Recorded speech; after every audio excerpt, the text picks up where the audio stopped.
Bienvenidos mesopotámicos a este nuevo versus. Ya tenía muchas ganas de volver a traer a amigos en la historia a este canal. Y hoy tengo un invitado muy especial. Además que nos va a llevar de viaje fuera de las fronteras de Mesopotamia, de Oriente y fuera de las fronteras del tiempo, porque nos vamos a ir a otra época, pero no nos vamos a desviar de los temas que tratamos en estos especiales, en los versus. Como ya sabéis, suelo hablar del inframundo, o cuando hay especiales navideños como los que ya he hecho. Pues esta vez va a ser del inframundo, pero de una cultura que, como me pasa a mí, pues tendremos conocimientos así generales. Estoy hablando de los nórdicos y hoy me he traído a un auténtico experto, a mi amigo Ismael, Ancient Serpent en Instagram.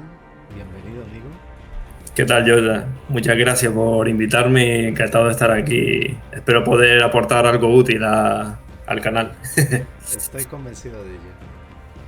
Pero bueno, antes de meternos en materia, quisiera que nos contaras cómo fueron tus inicios, qué fue lo que te llevó a dedicarte al mundo nórdico y que me cuentes un poco de ti, de tu historia. Sí, pues mi primer contacto con los nórdicos, o más popularmente conocidos como los vikingos, digamos, en lo que serían los siglos, entre los siglos 8 y 11 más o menos, sería pues las series de televisión, básicamente. Tenemos shows como Vikingos, que es súper la más famosa que tenemos. Y la verdad es que en un primer momento no entendía mucho sobre la serie, sobre los diferentes dioses que se mencionaban, pero algo me atrajo sobre la serie, me envolvió en un ambiente súper interesante sobre la guerra, la cultura que ellos tenían, digamos, a nivel espiritual, lo que se transmite en la serie, que ya sabemos que al fin y al cabo, pues es simplemente una serie de televisión y no es tan fiel a la historia y a la mitología, digamos, ¿no? Pero bueno, en un primer momento sería mi primer contacto, la serie de televisión. Yo creo que durante unos meses o así decidí comprarme un libro que se llama Mitología Nórdica del autor Enrique Bernardes. Y ahí empezaría un poco a formarme un poco más a nivel, digamos, entre comillas, académico. Y la verdad es que me atrajo bastante todo el tema de los diferentes dioses que tenían, las diferentes, pues bueno, lo que vamos a tratar hoy, ¿no? Destinos después de la muerte. Y ya, pues, eso sería más o menos en 2021. Y ya en septiembre de 2022, después de haberme formado un poco más y de haberme enterado un poco de los conceptos básicos de la mitología y demás, pues decidí abrirme mi única cuenta de divulgación llamada The Ancient Serpent. Y bueno, aquí estoy hasta la fecha, ya prácticamente 2 años mejorando, aprendiendo mucho más y demás. Y la verdad es que muy contento. Bueno, ya que lo has mencionado, ¿cómo es tu cuenta en Instagram para que te puedan encontrar? The Ancient Serpent, en Vale, inglés, del inglés traducido al español sería la serpiente antigua o algo así. dejaré enlaces en la descripción. Sí. Entonces solamente tienes la cuenta de Instagram.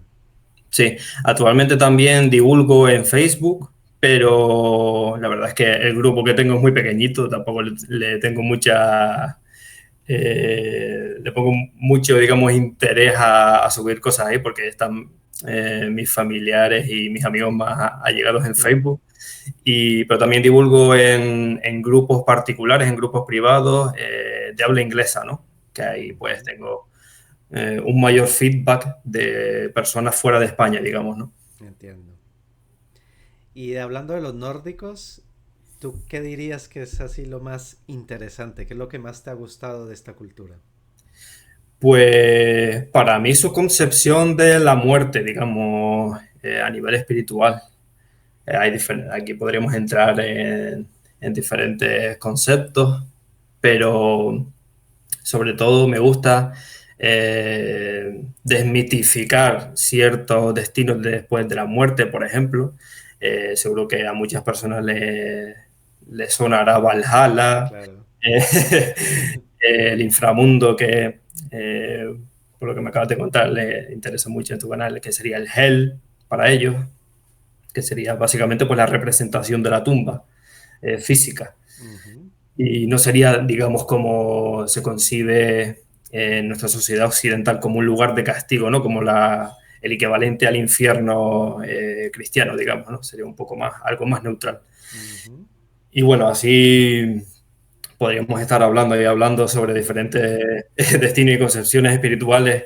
Es decir, alguna que otra críptica y un poco extraña, un poco macabra, digamos, pero siempre interesante, la verdad. Fíjate. Es que fíjate, yo que tengo conocimientos así muy generales, es muy tentador cuando hablas de nórdicos pensar en los vikingos, ¿no? Sí, claro. Y fíjate, tú te has interesado en esa parte que quizás es un poco menos conocida. Y también me llama mucho la atención porque en tu cuenta de Instagram hablas también de dioses y demás que a mí personalmente no tenía ni la más remota idea, ni porque aparte del típico de Thor, de Mm. Odín, he visto que tienes ahí un listado de dioses, también de mitos, que te he visto que aparte que los están muy bien explicados y por eso dije, bueno, aquí hay oro, hay que No, hacerle una pues, invitación. sí, es mucho más complicado de lo que parece, de lo que no pueda transmitir series de televisión o películas como Marvel, por ejemplo, que ha puesto en el altar o en la palestra a toda la cultura de la mitología nórdica que ha sido tan popular en los últimos años, ¿no? Exactamente. Bueno, yo debo decir que parte de mis conocimientos es de un juego que tengo aquí a mis espaldas, el Asian Mythology, que yo creo que fue para muchos la primera entrada a esta cultura, ¿no? Sí. La verdad es que hay bastantes videojuegos que hacen referencia a la mitología nórdica, por ejemplo, el God of War también. Uy, el God of War es Sí. maravilloso. Ahora últimamente, aparte por lo que he visto, no lo he jugado, pero explica muy bien, ¿no? O al menos representa muy bien la cultura, ¿no? Hombre, lo que sería representar bien la cultura realmente no, lo que sí hace muchas referencias específicas a diferentes personajes y diferentes mitos adaptados a lo que es la narrativa del juego, lo que lo hace mucho más interesante, digamos, ¿no? Ujú. Porque digamos que si se centrarían al 100% en demostrar o significar de una manera súper fiel lo que sería la mitología nórdica, pues me pareció un poco aburrido, ¿no? Pero claro, lo tiene que adaptar a la narrativa de lo que es el lore y la historia del God of War, ¿no? Claro, entiendo. Bueno, pues pongámonos en marcha ya después de esta introducción. Yo creo que al menos me he quedado con muchas ganas ya de empezar a meternos en faena. Sí, bueno, yo voy a empezar un poco por introducir un poco las fuentes de las que voy a hablar durante esta charla, ¿vale? Lo que sí tenemos que tener en cuenta en primera instancia es que la mayoría de las fuentes que tenemos fueron elaboradas en Islandia, eh, uno de los países nórdicos, situados en el Mar del Norte, Ujú. ¿vale?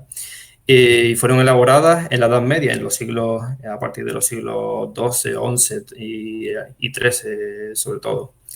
Y por lo tanto fueron elaboradas por eruditos cristianos islandeses, ¿no? La mayoría del contenido mitológico que disponemos, ¿no? Uno, yo creo que el más importante que tenemos es Snorri Sturluson, ¿vale?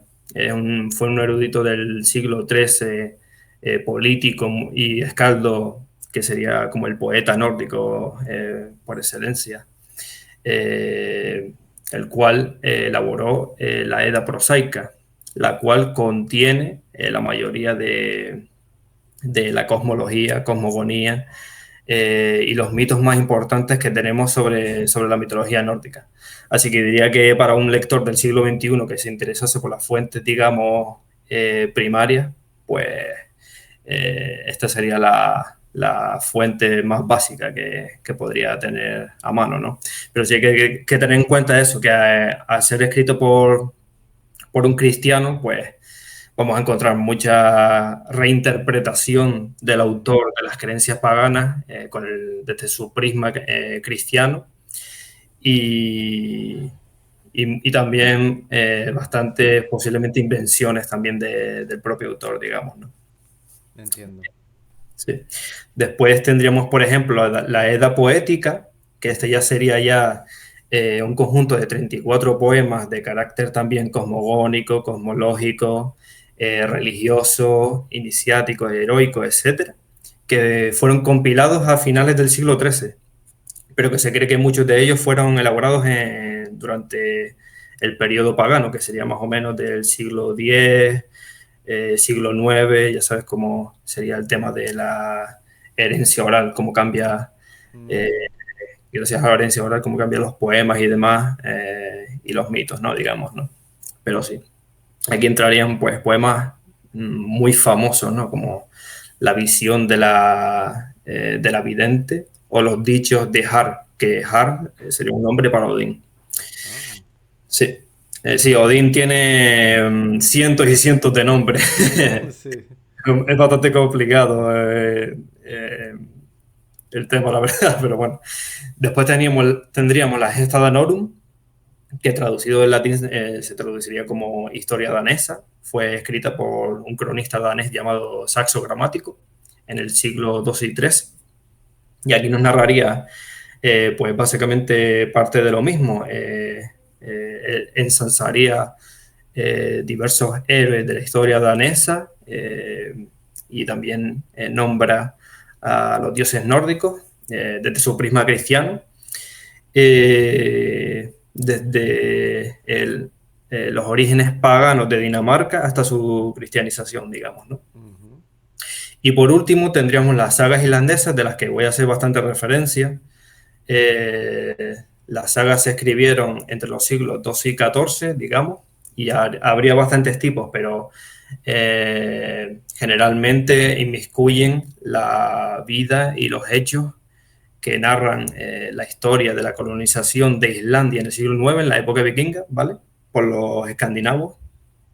Y después entraremos en contextos también sociales, religiosos, culturales, de los vikingos de la época, porque son bastante importantes para un poco dilucidar cómo eran las creencias y las tradiciones de estas gentes, ¿no? Y también Entiendo. el, Una duda.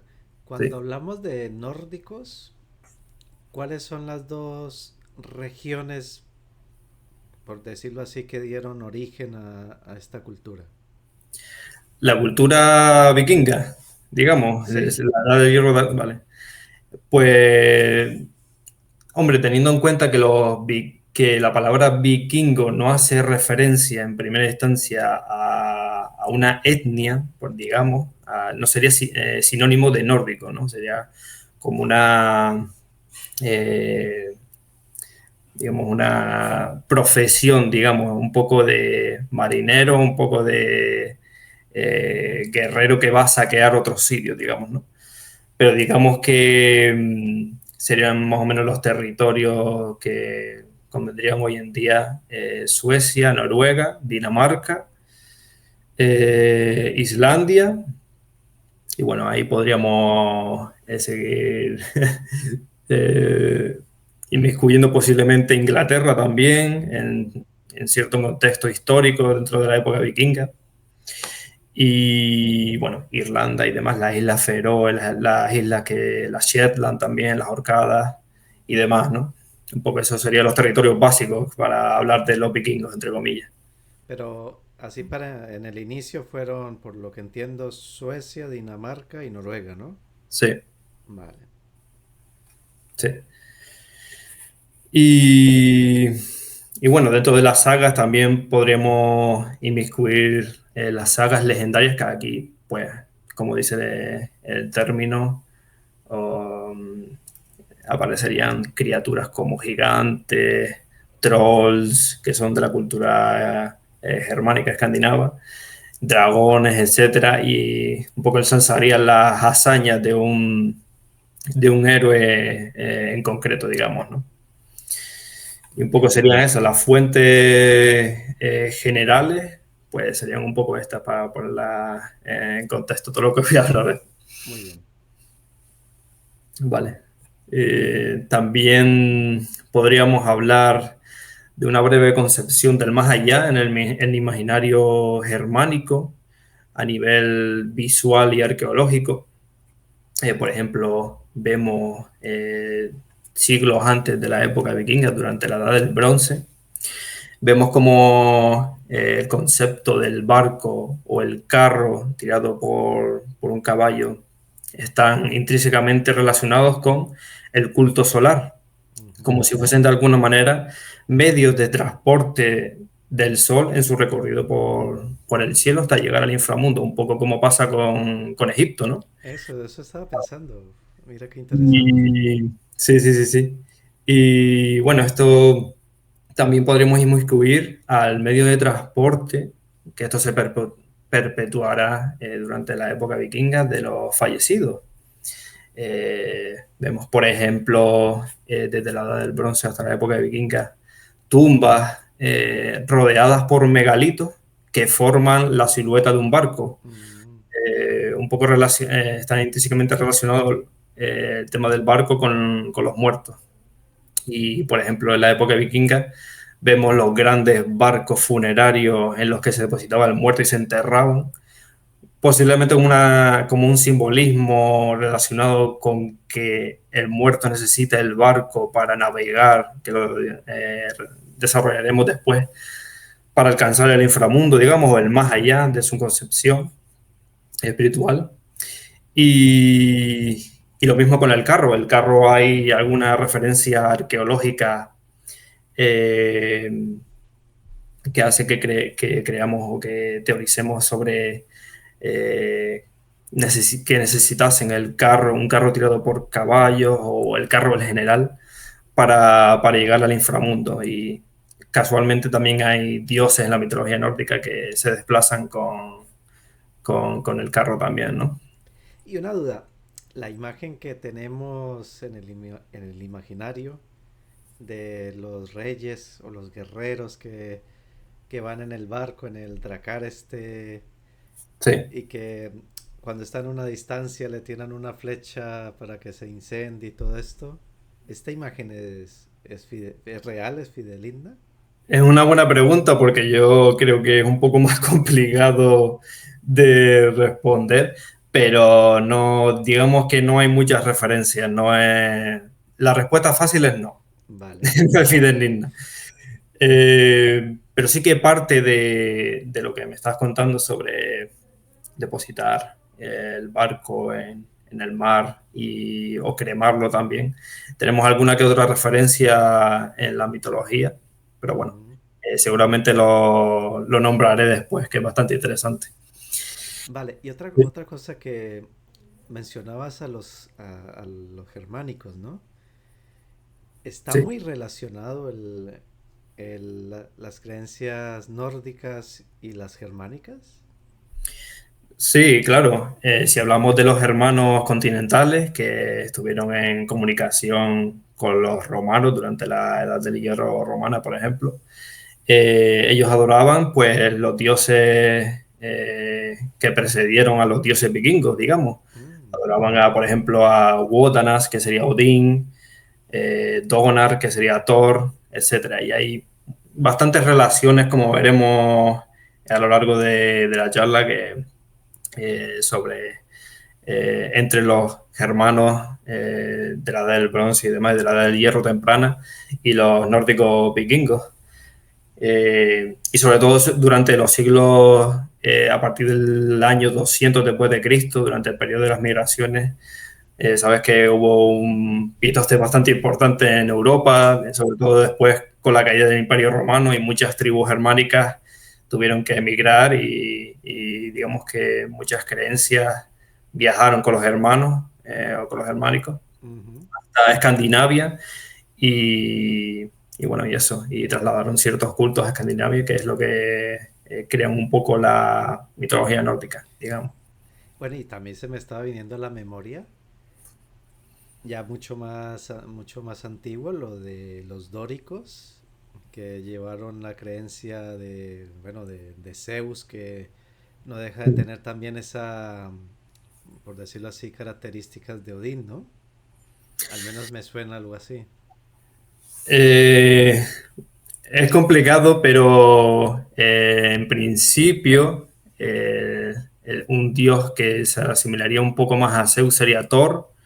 De hecho, creo que los romanos igualaron a Thor con Júpiter, con el Júpiter romano, que sería el Zeus griego. Y sobre todo creo que también el dios Tyr, su versión protogermánica, que sería Tiwaz, estaría mucho más relacionada etimológicamente con el dios Zeus. Wow. Sí. Sería como, digamos, el Tiwaz, más tarde Tyr, sería como el padre del cielo en esa época, la época de Tácito, por ejemplo, del siglo I, que ya lo menciona. Eh, Padre del cielo, legislador, el dios de los dioses, digamos, ¿no? Pero fíjate que estamos en una región tan alejada así del mundo mediterráneo, pero fíjate las conexiones que hay, ¿no? Sí, claro. La cultura o las creencias indoeuropeas, digamos, ¿no? Que al Sí, final se exacto. ramificaron y crearon toda la, eh, digamos, de alguna manera, las ramificaciones en todas las creencias que al final comparten muchos homólogos, digamos, ¿no? Exacto. Bueno, y también que llega hasta Egipto con esto que comentabas del barco.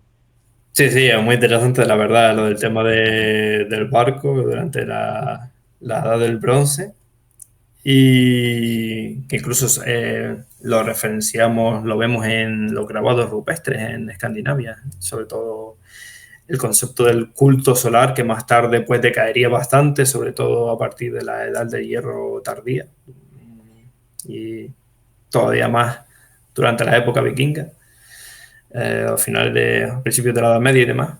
Ya el culto solar, pues el culto solar, pues prácticamente está ya inexistente y solo haría referencia a un par de dioses un poco relacionados con el sol. Vale. Vale, pues Sí, continuemos. sí. Tendríamos varias concepciones espirituales en relación a las tradiciones funerarias que inmiscuyen cómo tratar al cuerpo en el ritual funerario, cómo deshacerse de él, digamos. Una sería la cremación y la otra la inhumación. Ambas se intercambiaron durante el periodo pagano, desde la Edad del Bronce hasta la época vikinga, ¿vale? Y en cuanto a la cremación, ya Tácito en el siglo I nos cuenta que los hermanos continentales depositaban a sus muertos en piras donde luego se les cremaba junto a sus enseres más básicos como las armas y demás, incluso un caballo y demás. Y Snorri Sturluson en el siglo XIII, en una de sus sagas, nos cuenta que a la hora de cremar un cuerpo, el humo resultante de la pira, ¿vale? Cuanto más alto llegase al cielo, más alto estaría el muerto, digamos, en el cielo, o antes llegaría, o algo así, digamos, ¿no? Y esto, y también nos cuenta que cuanto más enseres se cremaban con el muerto, más rico sería en el más allá, ¿no? Mm, Eh, y es bastante interesante eso porque es cierto, digamos que sería como una especie de... el fuego destruiría el cuerpo, digamos, ¿no? La cápsula que salvaguarda el espíritu, digamos, ¿no? ujú. Y, y ayudaría al espíritu, pues, a trascender al más allá, digamos, ¿no? Un poco junto con todos sus enseres de su vida diaria, digamos, ¿no? Ya sea, pues, un guerrero, una mujer, etcétera, incluso niños, digamos, ¿no? Y, En cuanto a la inhumación, pues tradicionalmente se entiende que al enterrar a los muertos junto con sus objetos de la vida diaria, incluso otros seres humanos como esclavos en el caso de la aristocracia y animales como el caballo, que tiene una importancia espiritual, digamos, como psicopompo, digamos, como asistidor de la persona para llevarlo al inframundo, digamos. Pues digamos que tendría una importancia básica, ¿no? Sobre todo en la aristocracia, el tema del caballo, ¿no? Pues que estas personas disfrutarían de un más allá parecido, ¿no? A la vida terrenal, ¿no? Digamos.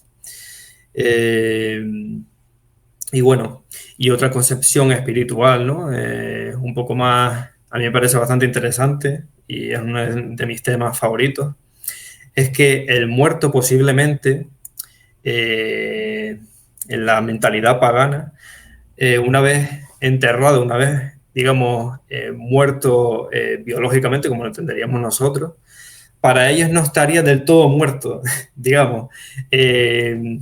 Seguiría disfrutando de una especie de pseudo vida, de una especie de conciencia en la tumba, ¿vale? Y sobre todo esto remite mucho en las leyendas de las sagas, porque tenemos el concepto del morador de una criatura mitológica que se llamaría morador del túmulo o Hautbui en nórdico antiguo, que es una especie de guerrero, una especie de no muerto guerrero que actúa como un guardián de su propia tumba, de su propia cámara, como las cámaras, digamos, para igualarlo a algo sencillo, las cámaras egipcias, ¿no? Donde se enterrarían a los muertos, digamos. Entonces, este morador del túmulo estaría guardando su tumba junto a sus enseres, estaría protegiendo sus tesoros, ¿no? Entonces, un poco haría alusión a que los muertos posiblemente siguiesen de alguna manera vivos, ¿no? En la tumba, hasta cierto punto. Por ejemplo, hasta que, por ejemplo, el cuerpo empezase a pudrirse, ya seguramente ahí ya podríamos estar hablando de que cruzarían la frontera del mundo de los vivos hacia el más allá, digamos, ¿no? Qué interesante, oye. Sí, sí. Una Y duda, pero algo sí, que se me quedó en el tintero. ¿Había enterramientos rituales, me imagino, de la aristocracia que implicara sacrificios de esclavos y demás? justamente lo iba a nombrar ahora. Tenemos la suerte de tener un testimonio de un explorador musulmán llamado Ibn Fadlan, el cual tuvo la suerte de presenciar un ritual funerario en lo que sería la zona del Volga, del río Volga. Tuvo la suerte de presenciar el ritual funerario de los vikingos del río Volga y en su testimonio él nos cuenta que se sacrificaba a una mujer esclava, la cual iba a ser la, la consorte del fallecido al que se le honoraba ese ritual funerario, ¿no? Y bueno, aquí pues, el ritual era bastante largo, la verdad, y bastante macabro. Se abusaba de la mujer sexualmente, un poco para prepararla para la vida después de la muerte. Y después se la ejecutaba y bueno, después se la colocaba junto a los enseres y al fallecido en cuestión.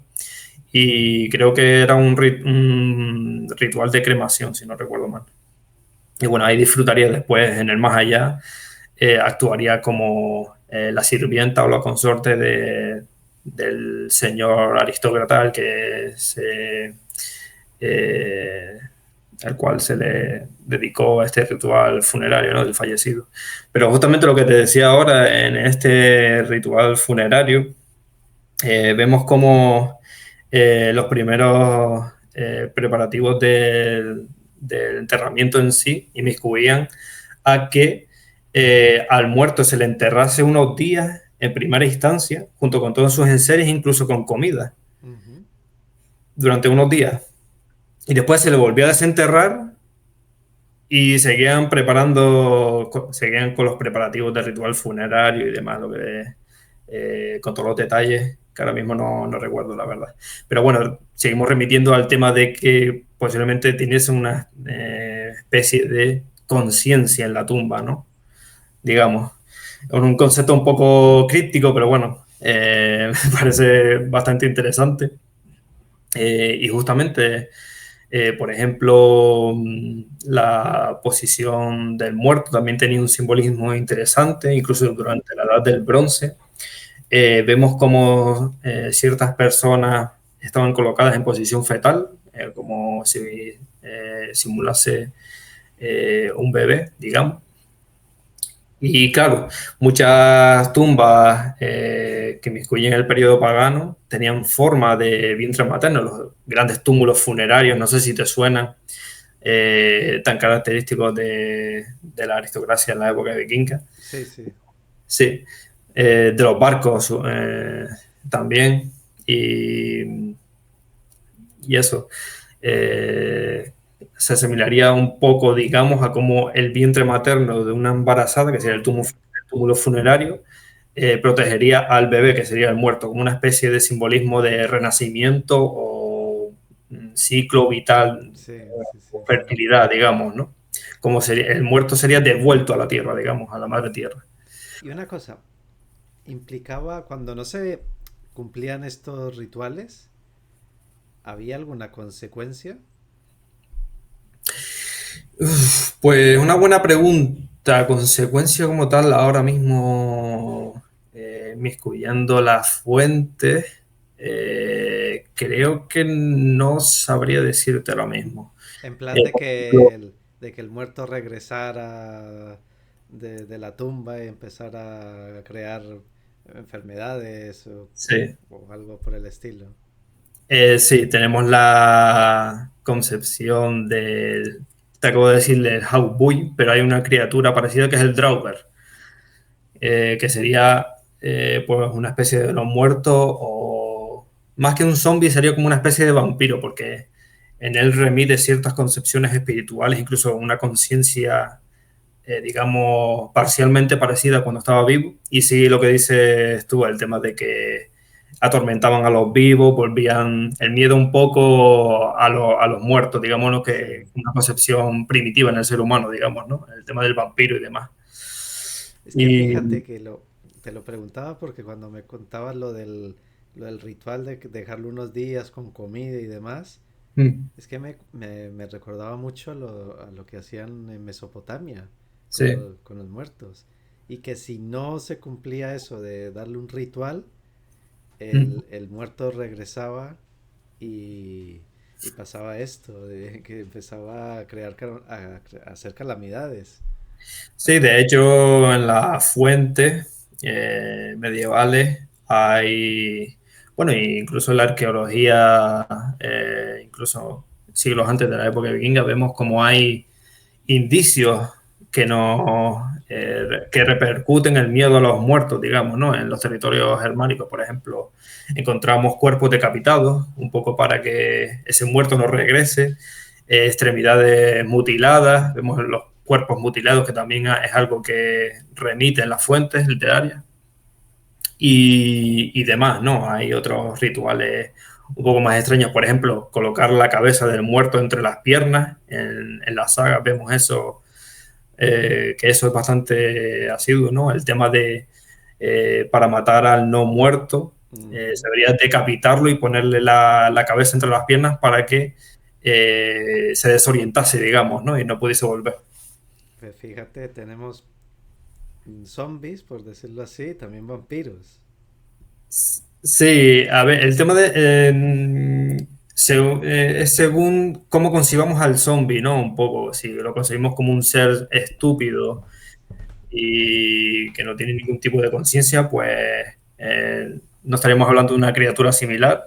En el caso del Draugr y del Haupui, como te acabo de comentar, ellos siguen manteniendo cierta concepción espiritual dentro de su ser, ¿no? Ujú. Digamos.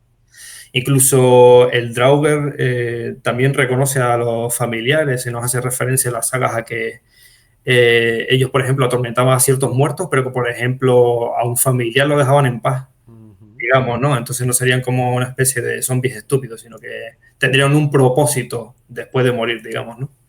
Vaya, qué interesante, oye. Sí. Y bueno, el tema de los objetos también me parece algo interesante. Aquí ya podríamos hablar de infinidad de concepciones o creencias, digamos, tradiciones en cuanto a la colocación de ciertos objetos y el lugar donde estarían dentro de la tumba. Pero, por ejemplo, en una tumba de Birka, eh, la cual perteneció a una mujer que parece que estuvo relacionada con la guerra en primera instancia, directamente. Pues cerca de ella se colocó, muy próximo a ella, se colocó un tablero de un juego de mesa, digamos, como enfatizando que esta mujer era una estratega, una comandante, digamos, ¿no? Y, y justamente a sus pies había un caballo, creo que justamente en esta tumba el caballo creo que estaba con las bridas, estaba preparado para ser montado, digamos, ¿no? Aquí sería un poco tirarme un triple, pero porque no soy arqueólogo, pero podría simbolizar el tema de que el caballo lo ayudase a llegar al más allá, digamos, ¿no? Mira, todo tiene su sentido, ¿no? Sí. Y en otra tumba en Noruega de otra mujer que parece que estaba también relacionada con la guerra, eh, justo encima de su mano izquierda, muy próximo a su mano izquierda, había una espada en posición vertical, digamos, que podría, digamos, enfatizar o reforzar su concepción como una señora importante, de alto estatus, digamos, ¿no? El tema de la espada en la mano también aparece en otros motivos, en figuritas también de mujeres guerreras o valquirias, que también hablaremos de ellas. Ujú. También sería como un simbolismo de la fortaleza, del alto estatus del que disfrutaban estas personas, ¿no? Sería un Y poco por así. lo que estoy viendo, el papel de la mujer era, bueno, muy diferente a lo que se estilaba en esa misma época en otras regiones, ¿no? Sí, tenemos que tener en cuenta que por mucho de que lo reflejen ciertas series de televisión que vemos muy a menudo que eran guerreras y demás, no es el caso en la realidad. Parece que era algo muy, muy, muy limitado, no era la norma general. Y, y bueno, sí que es verdad que en la Edad Media, pues comparado con otras culturas, pues la mujer gozaba de ciertos derechos, digamos, ¿no? Pero seguiríamos hablando de una sociedad enteramente patriarcal. Ujú. Pero bueno, eh, el rol de la mujer en la sociedad vikinga pues era básico, como en todas las culturas, digamos que eran las encargadas de transmitir, por ejemplo, las tradiciones orales a los niños, educarlos demás en principio en la casa, aunque esto digamos que no era algo, bueno, como en todos los hogares, digamos que no era algo 100% ajustado a toda la sociedad, digamos, ¿no? Por eso te Ujú. digo que alguna que otra mujer probablemente, por ejemplo, se dedicó al comercio, alguna que otra a la guerra, alguna que otra pues a diferentes ramas. Había reinas también muy importantes al que se las dedicaron eh, rituales funerarios súper importantes. Y bueno, es un tema mucho más complicado, digamos, ¿no? Claro. Y Pero bueno, que la idea que tenemos es que era más, la mujer tenía más papel, un papel más importante, ¿no? Que en otras culturas de esa misma época. sí. Y que por otro lado los vikingos eran mayoritariamente hombres, ¿no? Sí, según lo que te expliqué antes sobre el término vikingo y demás, sí. La mayoría bueno, como sigue siendo en la actualidad, al final el ejército está Ujú. mayoritariamente conformado por hombres, porque tenemos que proteger a la mujer, que son las que nos dan, La las que van vida. a... Exacto. Ujú. Y sí, la mayoría parece que sí, que eran hombres. Vale, perfecto. Y bueno, pues vamos a entrar en materia, digamos, ¿no? Sobre A lo que hemos venido, ¿no? después de esta introducción de... No, déjame decirte que ha sido muy didáctico, muy Sí, aclaratorio, sobre todo para la gente como yo que no tenemos mucho conocimiento de esta cultura, pero ha sido una introducción maravillosa. sí, muchas gracias. A ver, yo no soy, no estoy profesionalizado en ningún ámbito, pero bueno, si hay algo que he errado, digamos, parcialmente, pues perdónenme. Los que sepan un poco más que yo, o mucho más que yo al final.